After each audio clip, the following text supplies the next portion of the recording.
A partir de la abrupta llegada de la pandemia de COVID-19, todas las asignaturas debieron migrar a una modalidad virtual debido al aislamiento social preventivo y obligatorio, por lo que las tecnologías digitales irrumpieron en las prácticas de enseñanza en todos los niveles educativos.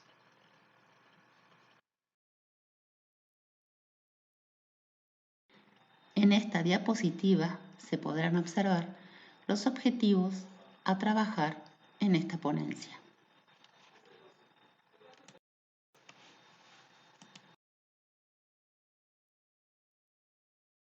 El momento en el que nos toca enseñar y aprender, acechados por una pandemia, nos empuja a la utilización de las tecnologías de la información y la comunicación, comúnmente llamadas TICs, en diferentes entornos virtuales. La función del rol docente en el proceso de enseñanza y aprendizaje deberá reconfigurarse hacia un nuevo enfoque metodológico. Para dar cuenta de esta concepción, se presenta un marco teórico de carácter constructivista y sociocultural, basándonos en los postulados de Honrubia 2015. En primer lugar, se tendrá en cuenta el aprendizaje virtual como un proceso de construcción. Es así como el acto de aprender no se reduce a una mera reproducción, sino a un proceso de reelaboración de contenido. Esta reelaboración está mediada por la estructura cognitiva del aprendiz, en la que se entrelazan varios elementos, como las capacidades cognitivas básicas, las estrategias de aprendizaje, capacidades metacognitivas y de autorregulación, factores afectivos y motivación, entre otros. En el caso del aprendizaje virtual, es fundamental cuidar la estructura lógica y psicológica del contenido para que el alumno logre construir significados. Al hablar de estructura lógica del contenido, se hace referencia a la organización interna del material, estable entre contextos, situaciones y aprendices. Y por estructura psicológica se entiende la organización del material para un alumno en concreto y su aporte al proceso de aprendizaje. En segundo lugar, se tendrá en cuenta la enseñanza en entornos virtuales como proceso de ayuda. Honrubia sostiene que la ayuda educativa ofrecida por el profesor, es decir, el seguimiento, apoyo y soportes necesarios, conforman el elemento facilitador de formas óptimas de construcción de significados y sentidos. En tercer lugar, se debe recordar que la enseñanza en entornos virtuales es una actividad conjunta. La triangulación entre alumno, docente y contenido será fundamental en el proceso, considerándola como una unidad básica de análisis de los procesos de enseñanza y aprendizaje. Por esto, en esta interrelación debemos incorporar a los demás compañeros y es aquí donde adquiere relevancia el trabajo colaborativo.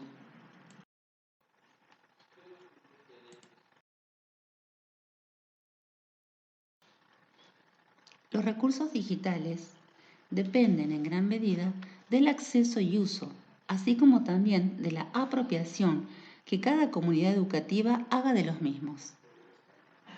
Es preciso reconocer las características que definen a los recursos digitales, tales como la intencionalidad educativa en su diseño, la focalización en los objetivos de aprendizaje y su naturaleza didáctica para la apropiación de los aprendizajes.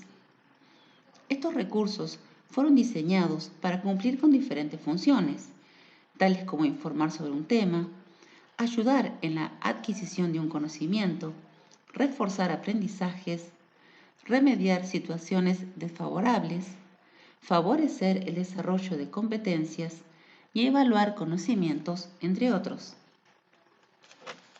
Existen recursos de dominio público o bajo licencia de propiedad intelectual de uso libre llamados recursos digitales abiertos. La gestión de estos recursos digitales, es decir, la forma en la que son creados, administrados, almacenados y utilizados, favorecen las prácticas innovadoras, el uso de las TIC y la circulación del saber.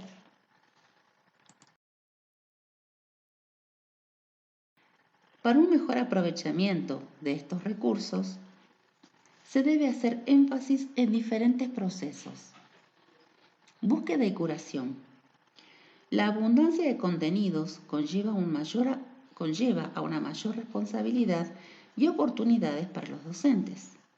Por ello, el docente curador debe cumplir con las siguientes necesidades: conocimiento de la materia que enseña, capacidad de evaluar la adecuación del material a su clase, contexto y estudiantes, capacidad de trabajar colaborativamente en Internet, participando en diferentes grupos de aprendizaje, capacidad de guardar y recuperar información en drives o en carpetas, por ejemplo, capacidad instrumental para descargar e intervenir en materiales, conocimientos sobre licencias, permisos, normas de citado y referencia.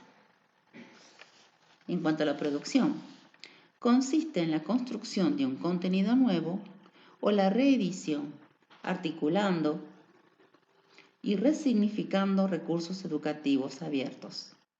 Esta construcción de materiales depende de los conocimientos, tiempos y situaciones personales.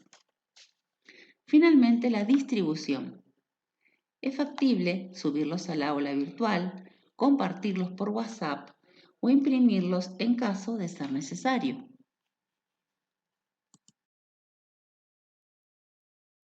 "2.0 es un recurso que como docentes no debemos pasar por alto. Los principios planteados por Tim O'Reilly en el año 2004 permiten su uso como plataforma, generando comunidades virtuales, así como aplicaciones en la nube para la producción gratuita de contenidos. Posibilita la resolución colectiva de problemas y la gestión de la base de datos como competencia básica. Al utilizar las últimas versiones, pone fin al ciclo de actualizaciones. Implementa funciones sencillas a partir de modelos de programación ligera y el software no se limita a un único dispositivo. El cúmulo de estas experiencias favorece la interacción del usuario y la multimedialidad. Si nos centramos en el primer principio de la World Wide Web como plataforma, es imprescindible destacar el uso de aplicaciones en la nube, o CMS, y la posibilidad de producir contenidos en la web. Nos enfocaremos en uno de ellos, el blog. Un blog es un sitio web personal para la publicación de artículos denominados entradas o posts. Permite, a partir de una publicación instantánea, compartir con otros usuarios de la red dichos artículos. Esta herramienta favorece el intercambio y debate de ideas, y además de la búsqueda de información de nuevos conocimientos. Podemos encontrar muchos sitios de uso libre: Blogger, WordPress, EduBlogs, entre otros. Muchos de ellos tienen un uso educativo y entre sus objetivos se encuentran: hacer uso de las tecnologías de la información y la comunicación en el ámbito educativo, ofrecer un método educativo más atractivo para la motivación de los estudiantes, fomentar el trabajo colaborativo a través del intercambio de información y, por último, desarrollar la capacidad crítica y también de reflexión. Al comenzar con la planificación pedagógica de un entorno virtual de enseñanza y aprendizaje, se deben analizar la multiplicidad de variables en el acto comunicativo, poniendo foco en el nuevo rol que desempeñan docentes y estudiantes como elementos vitales del proceso de comunicación. Para comprender las características en las que se configura una idea y poder comprender cómo se diseña e implementa un aula virtual, resulta práctico comenzar con el marco teórico del mismo. Para ello, se tomará el trabajo de Aria, Morel y Adel del año 2009, en el cual se presentan diferentes dimensiones para estructurar los EBEAS. La dimensión informativa. Esta debe ser un conjunto de recursos, materiales o elementos que presentan información o contenido diverso para el estudio autónomo por parte de los estudiantes. Dimensión práctica. Es el conjunto de acciones, tareas o actividades que los estudiantes tienen que realizar en el aula virtual, planificadas por el docente para facilitar las experiencias de aprendizaje. Dimensión comunicativa. Conjunto de recursos y acciones de interacción social entre estudiantes y docentes. Finalmente, la dimensión tutorial y evaluativa. Se refiere a las funciones o roles que el docente desempeña en el marco del EBEA, es decir, seguimiento, acompañamiento grupal y o personal, motivación, refuerzo y orientación sobre hábitos de estudios, organización, dinamización de actividades grupales, uso didáctico adecuado de los instrumentos telemáticos, entre otros.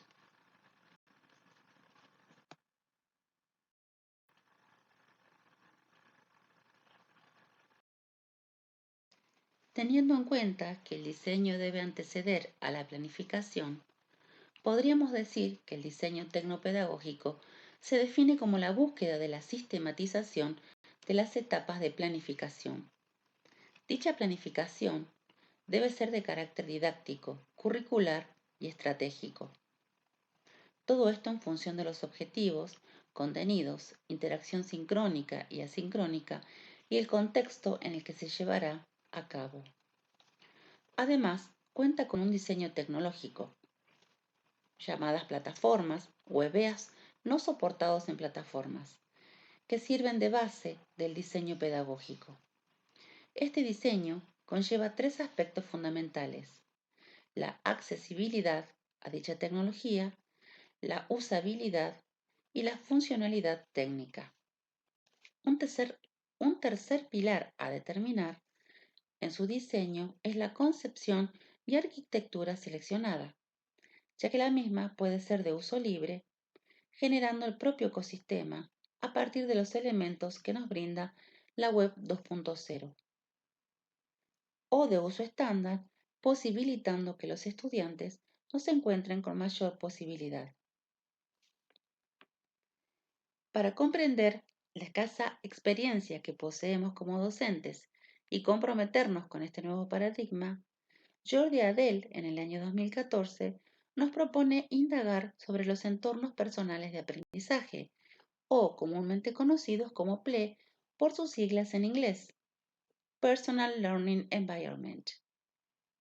Para el autor, un PLE es el conjunto de herramientas, fuentes de información, conexiones y actividades que cada persona realiza en forma asidua para aprender.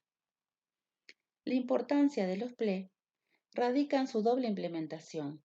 Por un lado, en el desarrollo docente, para mejorar como profesionales de la educación, y así también como para mejorar nuestro trabajo en el aula, enseñándoles a nuestros estudiantes habilidades digitales y de dominio cognitivo.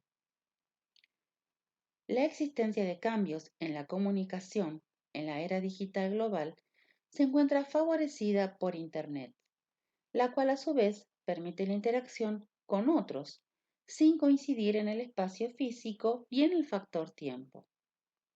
Esto les permite a los estudiantes apropiarse de nuevos contextos de aprendizaje, contenidos y comprendidos por experiencias clásicas de aprendizaje, las experiencias de herramientas tecnológicas y los procesos individuales y colectivos.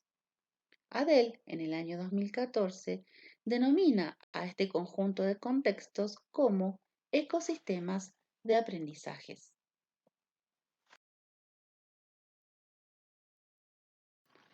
Al hablar de convergencia digital, podemos entenderla como la interacción a través de redes anchas de tecnologías de comunicación, información y computación que posibilitan el acceso a la red desde un solo dispositivo.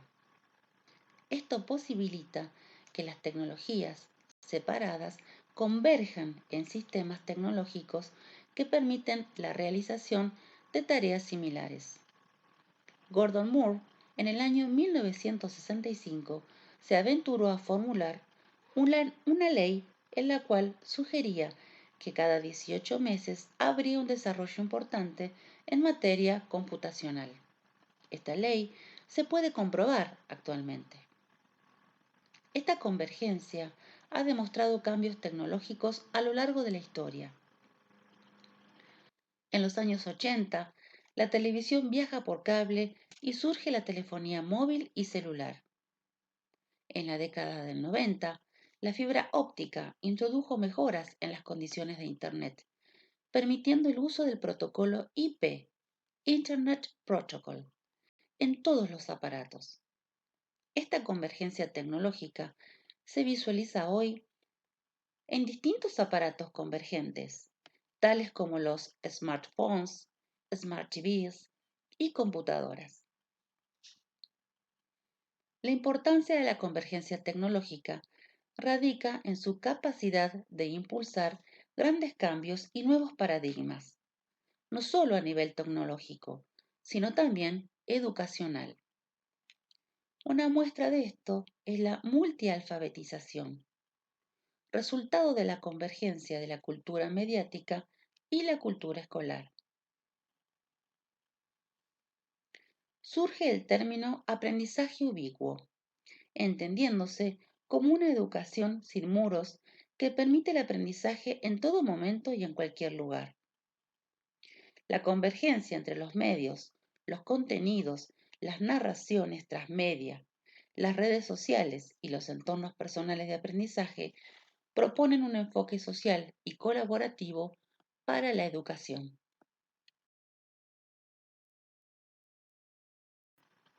A modo de conclusión, podemos afirmar que la tecnología modifica nuestras vidas y nuestro modo de aprender y enseñar. Y como consecuencia de esta convergencia digital, las estrategias de enseñanza y aprendizaje experimentan un constante cambio desde entonces. La educación es holística y las prácticas de aprendizaje van más allá del salón de clases. Los avances tecnológicos favorecieron el desarrollo de nuevos escenarios de aprendizaje. Surgieron las ecologías de aprendizaje, definidas como un sistema en continua evolución, y en donde los objetivos son definidos por el propio estudiante, utilizando herramientas sincrónicas y asincrónicas. Es necesario, por lo tanto, que los docentes pongamos en práctica nuestras capacidades tecnopedagógicas a fin de poder gestionar los recursos digitales que la Web 2.0 proporciona. Esto se logrará a partir de la utilización de diferentes herramientas que nos permite etiquetar la información, guardarla y compartirla. Trabajando sobre políticas que promuevan un acceso más igualitario a las redes, la educación aflorará como derecho social. La escuela podrá dialogar mucho más con los aprendizajes informales, valorar tanto los conocimientos tácitos como los explícitos y valorar también el saber hacer, entendiendo las tecnologías como herramientas de potencial pedagógico.